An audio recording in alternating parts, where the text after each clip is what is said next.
এই যে এটাই হচ্ছে সেই ইউরিয়া। এই যে দেখুন,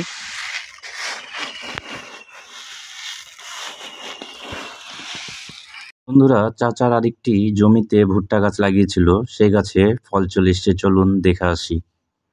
আসসালামু আলাইকুম রহমতুল্লাহ। বন্ধুরা, চলে এসেছি আজকে একটি নতুন ভিডিও নিয়ে।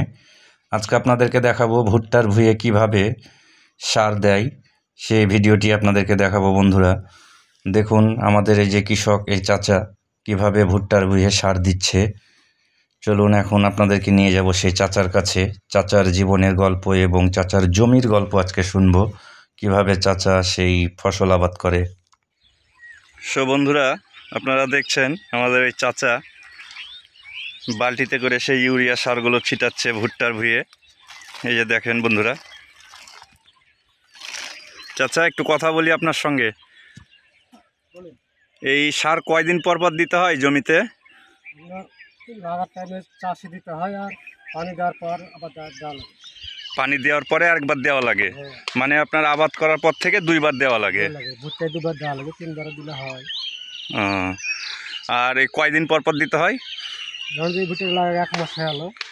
এই ভুট্টার গাছগুলো 1 মাস বয়স, এখন 1 মাস বয়সে এত বড় হয়েছে। এখন এই সার দিবেন, দিয়ে আবার পানি দিবেন মনে হয়। শুকিয়ে যাবে তো পানি দিতে হবে আবার। আপনার একটু সারগুলা দেখি একটু। এই যে বন্ধুরা দেখছেন, এই যে এটাই হচ্ছে সেই ইউরিয়া। এই যে দেখুন,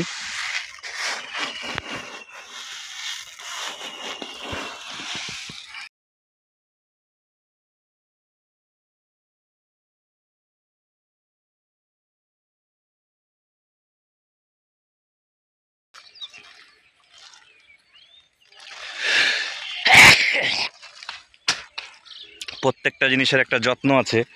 যত্ন না নিলে আসলে সেই জিনিসটা ভালো হয় না। তো আসলে জমিতেও এভাবে ইউরিয়া সার দিয়ে, এই যে দেখেন,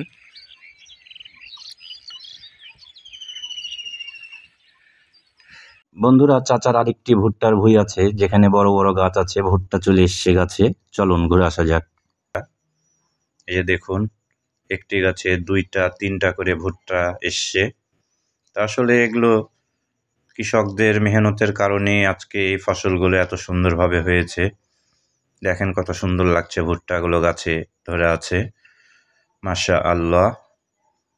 এদিকে বড় বড় গাছগুলো অনেক, সবই এই কৃষকদের মেহনতের কারণে। বন্ধুরা, প্রত্যেকটা জিনিসের একটা মেহনত আছে, মেহনত না করলে আসলে তার ফল ভালো হয় না। যেমন এই যে চাচা এই পারে জমিতে মেহনত শুরু করেছে, ইনশাল্লাহ এখানেও একদিন এরকম ফল আসবে, এরকম বড় বড় গাছগুলো হবে।